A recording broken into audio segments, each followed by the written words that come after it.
It's nothing but tyranny. That's all the Democrats have left, partly because of a reality star who used social media to wake everybody up. And I'm not talking about Trump, although he's the grandfather of it all. Spencer Pratt. Democrats have nothing else. There's no policies, there's nothing. It's just tyranny now. It's just a blanket power grab. They need power. We said this a long time ago. That's the great Lola and Bruiser. They're in the house, a little smelly. That's how it is with French bulldogs. All right, this is The Ordinary American. We are an anti leftist show. We are anti Democrat. The title of today's show is There's Nothing Left, It's Tyranny. When do you see Democrats talk about policies? What policies? Getting meth heads, dentures? That's not a policy. Getting free diapers that some nonprofit that your wife and some celebrities are connected to that are going to pay 6 times more than the market rate for diapers? Scam. There's nothing. There's no policy. Mandami runs and says, we're going to have free buses. No, he's not. Now he's going to raise taxes. This is the left. Leftism has never worked. It never can work. It does not create anything. It creates suffering and chaos and death because all it's doing is taking from one and trying to give to another. There's nothing. It doesn't produce anything. Remember, the government doesn't have revenue. The government takes our tax money. All right, we're going to get into all this today. We're going to do a little. I did a special session today with the great Ned from the Middle East, code name, wink, wink. He doesn't want his name exposed. Maybe someday he'll come above board, but he's a real person. And some of you might have figured out who he is. But he's got some interesting insights from Iran. All right, and yesterday we talked briefly about Trump handling all the family business, trying to sort of play on the Godfather. And Mike Johnson basically came out. I don't think I have the clip, but let me see if I can find it. Mike Johnson basically came out and said, yeah, he's the most powerful endorsement ever. And if we're going to do anything, we need America first, and we need people to get on board with that. All right, I can't find the quote, but that's what Mike Johnson said. He's the Speaker of the House.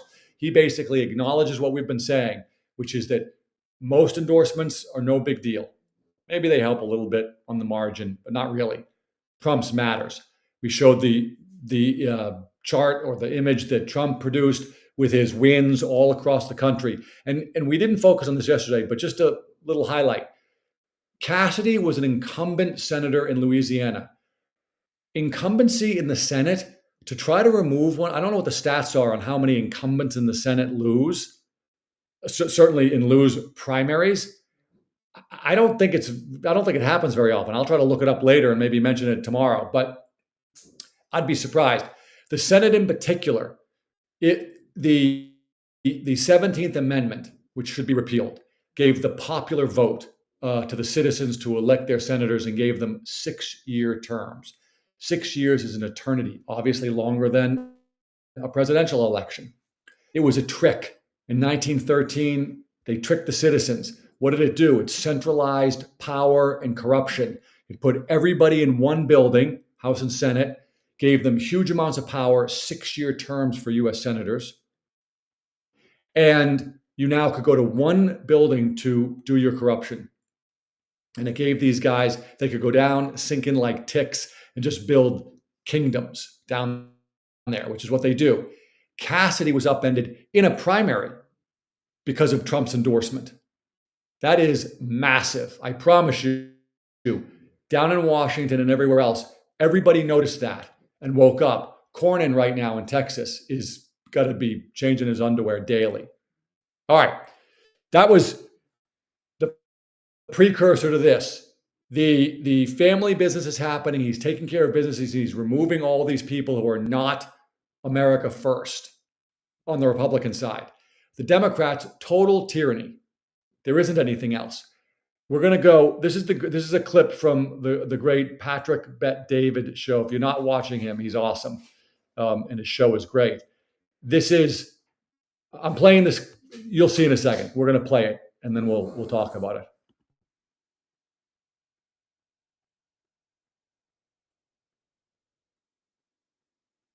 Holding your endorsement in this non-possible scenario where two Republicans take the ticket? Yeah, look, my focus has been making sure that doesn't happen, and I've exercised not just a focus, but I've exercised through some action efforts to encourage that doesn't happen by Wait, what does he mean by that?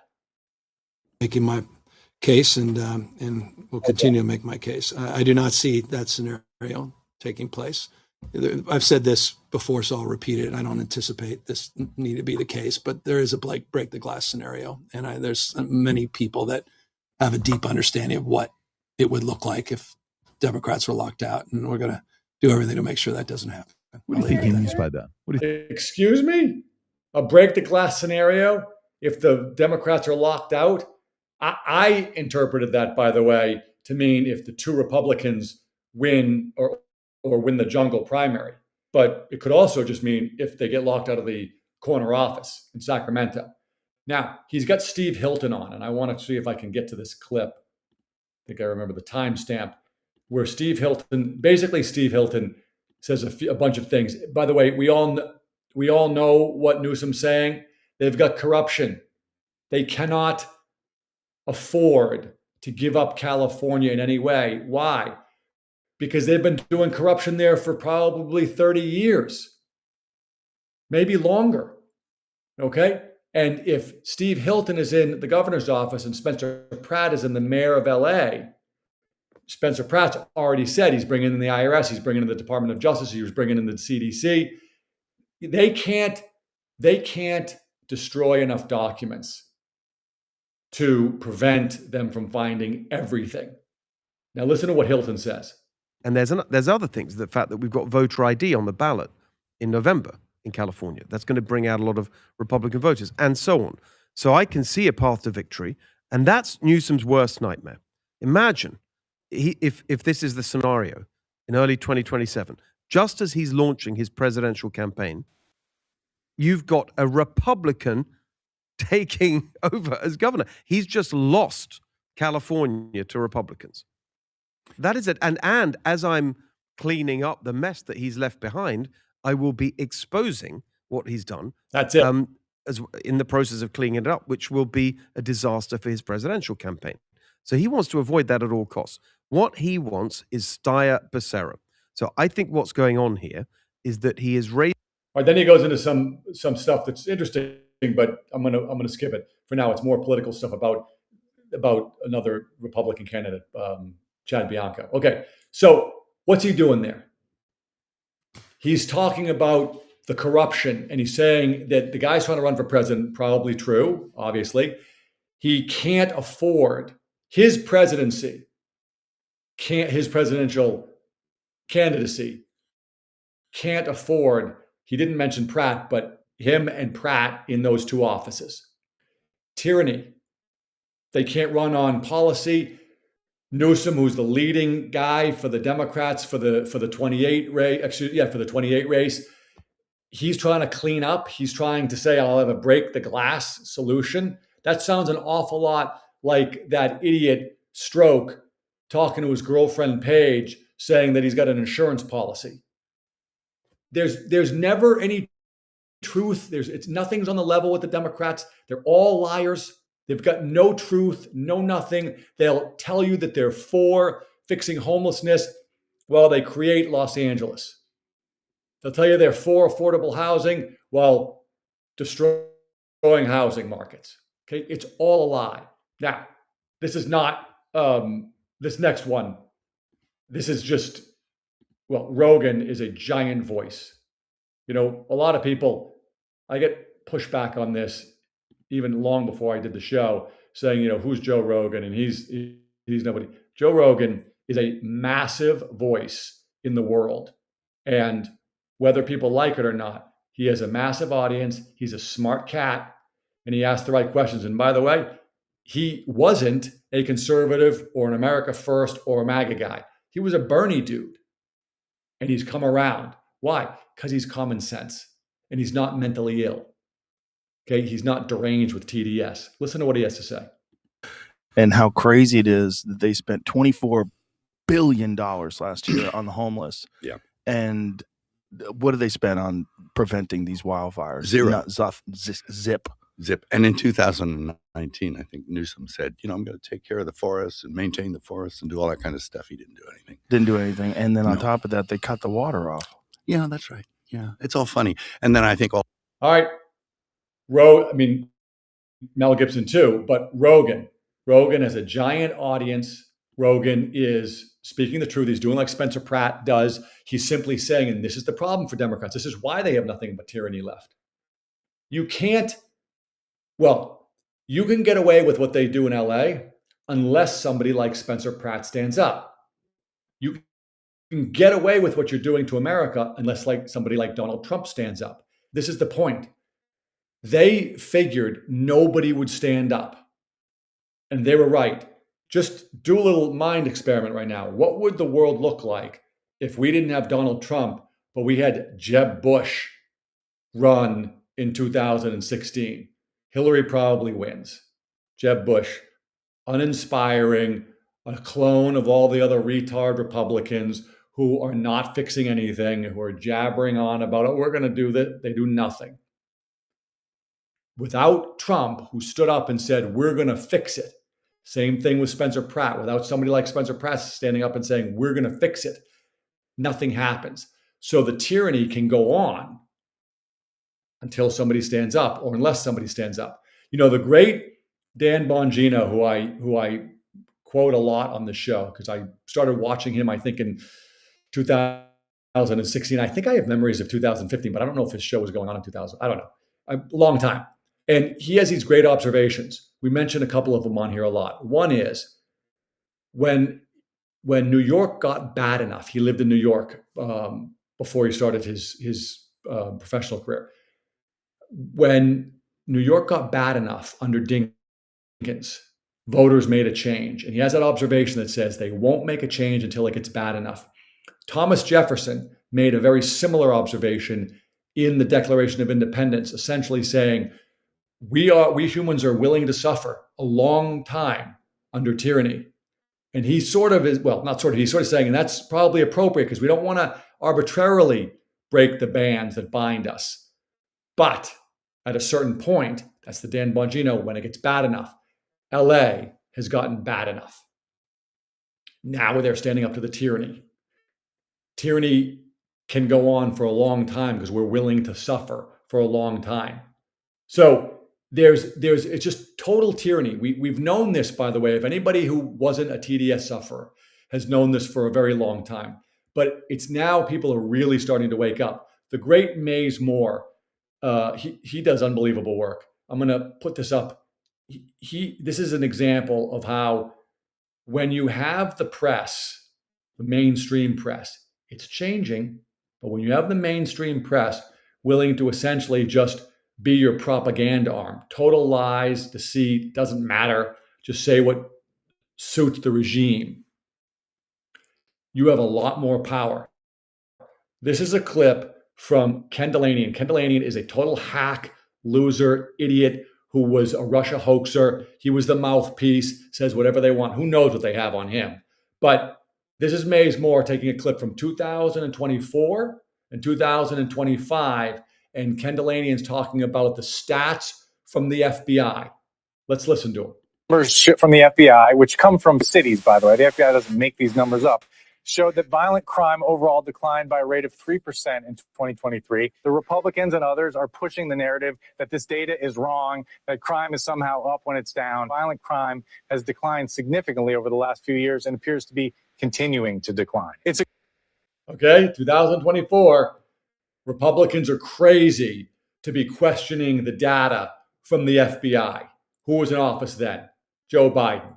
Good news story. It's too bad that not everybody is prepared to accept it. Sources are telling us is that there's no larger number of fugitives or arrestees being taken off the street. It's just simply a numbers game. It was remarkable to hear Kash Patel really lean into these stats, which our sources say are basically bogus. These stats do not reflect additional suspects being taken off the streets, is what our sources are telling us. These stats just don't add up, and Patel is claiming credit for things that really aren't real.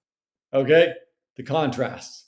By the way, that's another Dan Bongino observation. It's all about contrast in politics. Mays Moore does an unbelievable job of showing the contrast. There's Delaney in the mouthpiece for the leftists, saying in 24, the Republicans are crazy for not accepting the FBI data. And in 2026, saying the FBI data is all fake.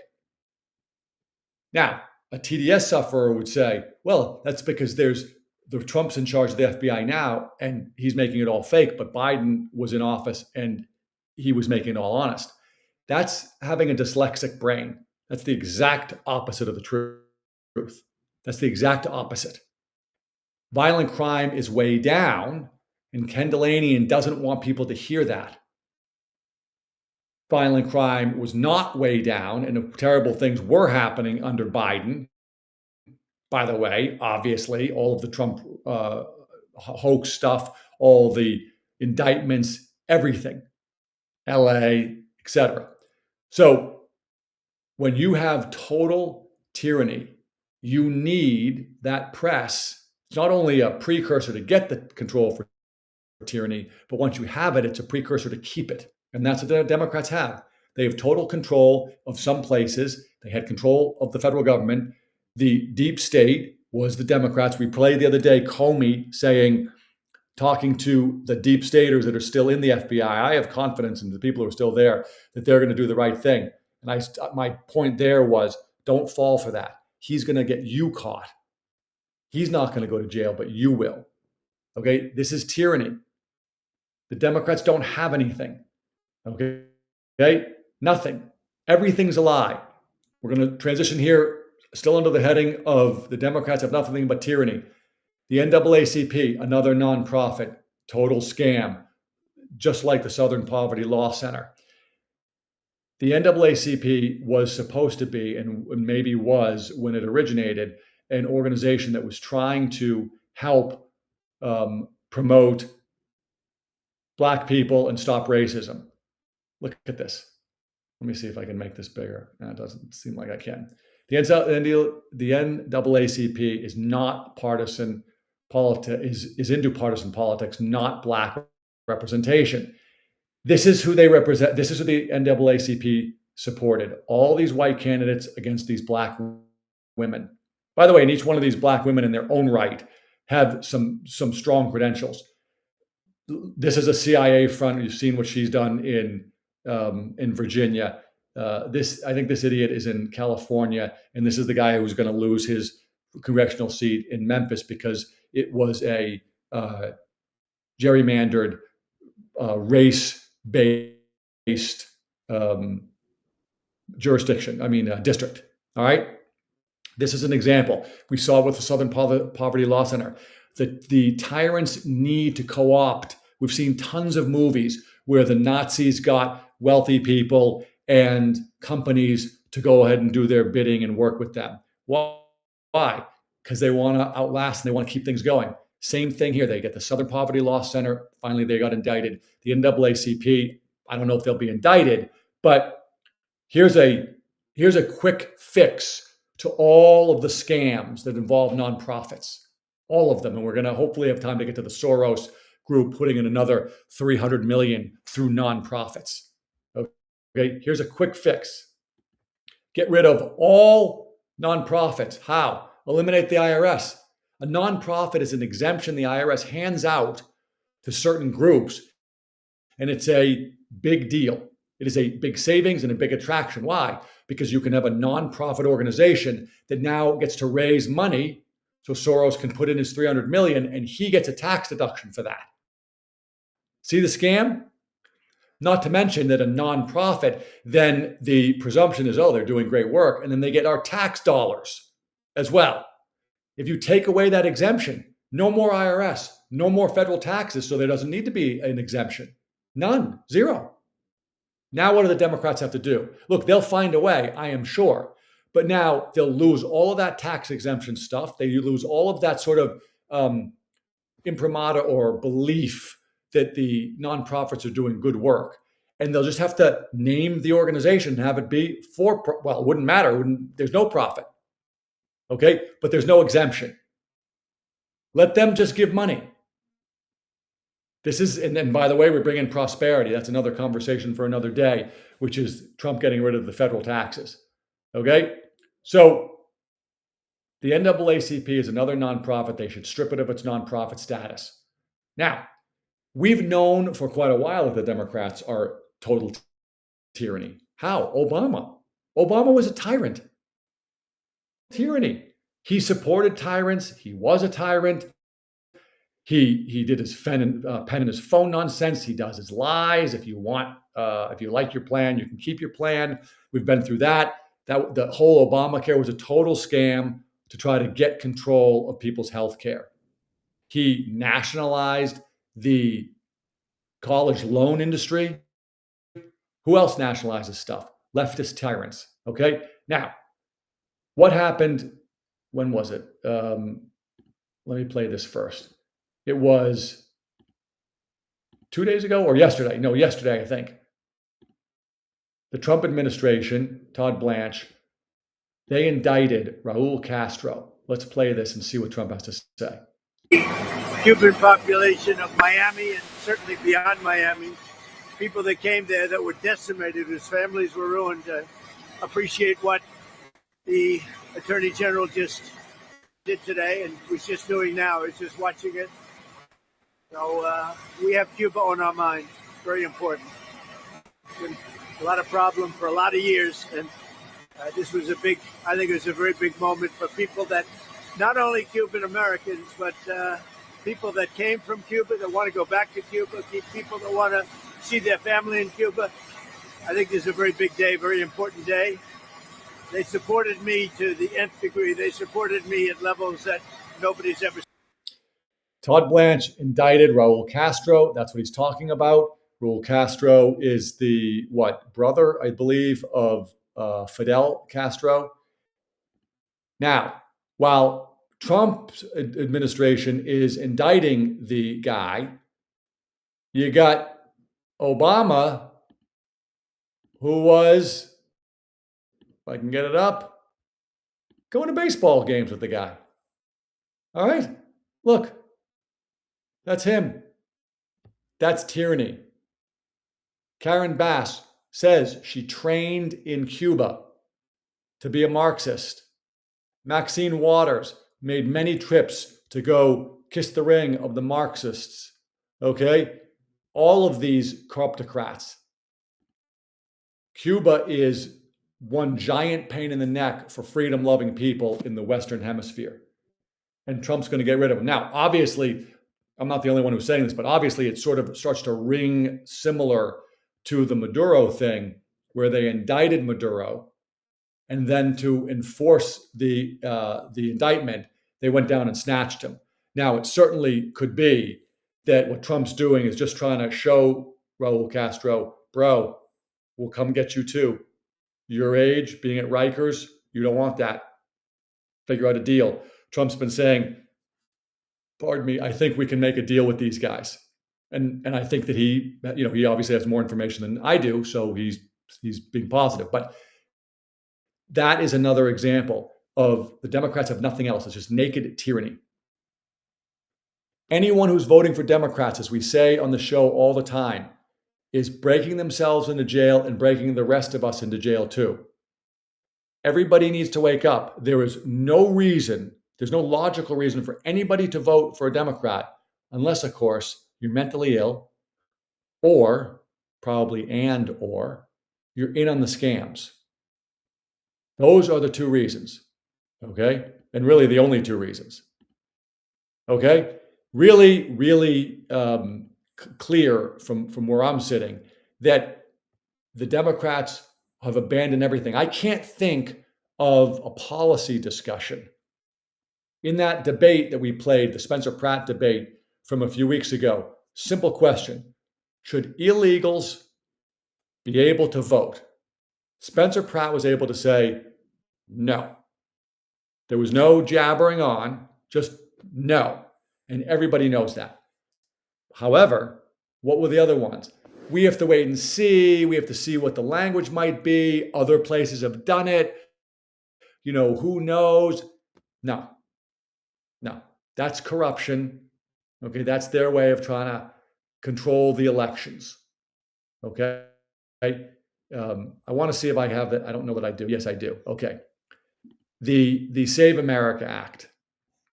It is the antidote to the Democrats' path to corruption because they can win elections. This is a video of a black woman in Chicago essentially saying, we can vote. This nonsense that we don't know how to vote or that we need IDs. Just watch this. The reality is this. Black people's voting is not in danger, and you know it's not. I'm 63 years old. I've been voting since I was 18. I have never had a problem voting. Now, that may apply to my mother and father. It applies to my grandparents. Surely it does. And in fact, because it does, every single person in this room, including that Jewish lady that just got up and talked, need to really be thanking us. Really need to be thanking us for giving y'all the right to vote, for giving y'all the right to be here, instead of sitting up here manipulating the Voting Rights Act like something's getting ready to happen to our right to vote, when you know that's not true. So now you all gonna drag black people in here, definitely some senior citizens, and gonna have them come up here and talk about how they scared to vote.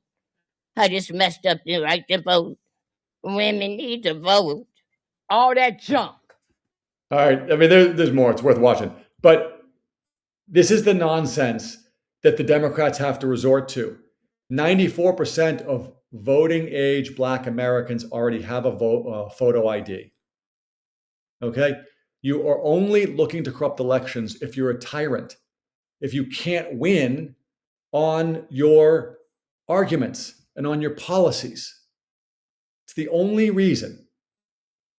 The Democrat Party is complete tyranny. There is nothing left. Just in your world, when you're reading articles or going through things, just make a note every time you hear a Democrat make an argument about a policy that isn't somehow related to Trump sucks. Okay? Wait and see. Very rare. Very rare. All right, I want to get to a few things from the great Ned from the Middle East. All right. The Trump plan is working. Now, it's not going as fast as I would like, having just filled up my tank yesterday, and I paid $4.29, I think, a gallon. Okay, just a few months ago, I was paying $2.19 a gallon. That is a massive difference. Okay, and gas is one of those things that really exposes the difference between the people who've been supporting Democrats, the wealthier people, the billionaires, the tech bros, the people in California, the people in Beverly Hills, the people in the entertainment industry.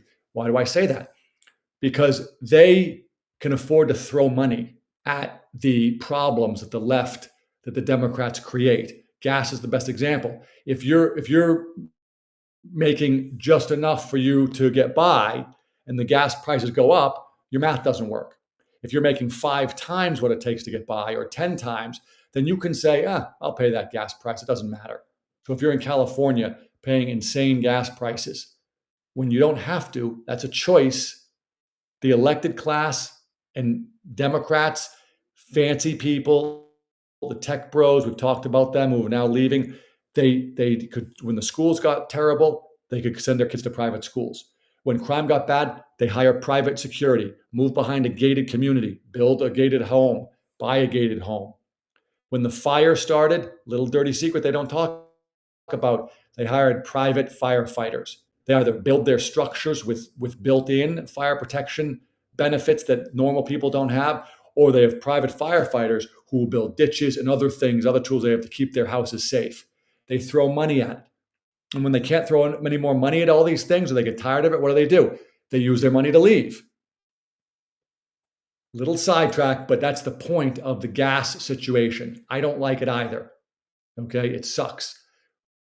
But Trump's plan is working. It's happening slower than I want. I'm frustrated too. But I trust that he is getting it done. One of the things Ned said, a couple of things. One was, it is possible that, and I've mentioned this before, that Trump isn't in a huge rush to get this Iran situation over with. He did mention the other day, he's essentially not, I'm not going to do a bad deal. We're going to do the right deal and we're going to get it done. What Ned is saying is he may really be thinking about some other things too. One would be that the oil and gas industry in the US is printing money. We are now the world's gas station. Everybody's having to come here. It's much longer. Okay, prices are going up, but the oil and gas companies are making record profits. It is possible that the oil and gas industry has said to the Trump administration, hey, we know when this Iran situation was resolved, with OPEC falling apart, with us drilling for way more than we ever did, that gas prices and oil and gas prices are going to come way down. If you can give us a few extra months and let the prices a few extra weeks be high, where we can make up for the future low, that would be wonderful. And I don't think that's the guiding principle. But what Ned is saying is that's a possibility of one of the things that could be going on. Another thing, he's building stronger relationships within the Gulf nations. Common enemy. The enemy of my enemy is my friend. He's also allowing Israel and the Gulf nations to get stronger in terms of their relationships. Now, if I have it here, that's not it. Where is it? That's not it. I'm trying to find the place where, oh yeah, here it is. Trump, basically called out Netanyahu a little bit. Okay? Let me just put this up and read the headline. That's all we're going to do is read the headline. Okay? I mean, this is, for the Tucker Carlsons and the other nitwits who are saying that we are being led around by Netanyahu. That doesn't look like that to me. Okay? Trump says Netanyahu will do whatever I want him to do following dramatic call for Iran strikes. Okay? That does not sound like Netanyahu is leading Trump around. And by the way, in that article, it goes on to say that essentially Netanyahu is, not happy about this. Why do I bring this up? Because now you have the Gulf countries who are in some ways much more aligned with Israel than they are with Trump, with us. Trump needs them all to be working together. The great Ned has already told us that once this Iran situation is done, they're all going to sign on to the Abraham Accords. Trump is allowing those relationships to build stronger, faster, better. Okay, this is, it sucks. When I talk to Ned, by the way, he wants obliterate and get rid of the regime. Another thing he mentioned today, I was saying to him, why aren't the Iranian people sort of standing up and taking over? He says, you have no idea how tyrannical the IRGC CC is. They're unbelievable. They have control of everything. And the citizens in Iran don't have any guns. So they still have control of the people. I suspect that the Israelis and the other Gulf countries want to use military force to get rid of them because you can do it, much more definitively and much more aggressively and comprehensively, kill more people. So a lot happening in the Middle East. It sucks. I wanted to get done faster, but things are going in the right direction. We're going to wait and see. We're going to see, I was wrong in my original prediction, I will say. I thought, well, I'm not wrong yet, but I think I'm going to be wrong. I thought gas prices would be back down to under $3 by July 4th. I don't think that's going to happen. All right. I want to move on, and this is sort of a backtrack, but it was a little different, so I wanted to put it in. So This is another great X account, Real Robert. Don't know him. Okay. Here's what he's saying. And this ties into what Steve Hilton said. Governor Ron DeSantis has signed Florida's Save America Act into law, which fortifies citizens' verifications for illegal aliens, tightens voter ID requirements, and establishes paper as the default method of voting. And then he basically says, where are all these other Republican governors? Okay, or John Thune. Thune is such a traitor. But I mention in here a lot. When we do have power to do something, if you are a teacher, I mention all the time, you can leave the leftist teachers union so your dues money does not go to that. Go to the great Corey DeAngelis, and he has an organization that helps you leave. You don't have to stay there. The Janus decision before, it's removed you. You don't have to keep paying dues. You can keep your job, keep your money, more money because you're not paying dues, and you're not supporting the leftists. Okay, that's a situation where the individual, the teacher, has some power, and they could say, I'm not going to send my money there anymore. Being healthy. I bring up health a lot on here. I talk about ivermectin. I talk some about ozone. I talk about a lot of things, and we'll do more in the future. Why? Because if you need this much medical care, you're in a worse position. If you need less, you're in a better position. Partly because you won't need the government's help. You won't need pharmaceuticals, which need government approval. You're sort of taking yourself and your money out of that government system. That's just another example or another moment where we have some say. What is happening there is that, oh, here comes Lola if you hear her. But what's happening there is what Real Robert is saying is DeSantis just signed the bill that said, it's not quite the Save America Act, but it's the state level version, say, oversimplified. Hilton was saying that they have on the ballot for November a version of that. That is the citizens. It's corrupt out there. We'll see what happens. The citizens having some say and some control, doing something. Okay. And then Real Robert is saying, hey, wait a second. Where are all these other governors that are Republican governors that could be trying to get this done? That is a great observation and a great point. Most of these Republicans, again, go back to the great Dan Bongino. The Republicans are not necessarily the solution to the problem, but the Democrats are the cause of the problem. John Thune is a flat out traitor. How can I say that? Because he can get the Save America Act passed if he wants. He's the majority leader. Carrots and sticks is what I'm talking about. He can torture those people until they vote for it. Okay? He doesn't want to. Why? Because he hates Trump more than he likes America. And he's part of the grift. Okay? I don't think he even wants the majority. I think he probably just does the same with the minority, and then he can just cry and complain and seem like, well, I don't have any power. You know, I got to vote. I got to fight against the Democrats. I've shared in the past. I don't think I've shared it for a while. When the House under the last few years of Obama, the House and the Senate were under Republicans, and they sent a couple of abolish Obamacare bills to Obama. Of course, he's not going to send it. Well, why they send? He's not going to sign it. Why they send it to him? Because they can go back to their districts or get on Fox and say, "I sent a bill to get rid of Obamacare. See, I'm a great Republican." They knew he wasn't going to sign it. Okay. When Trump got in, Trump said, "Send me one of those." Never sent one.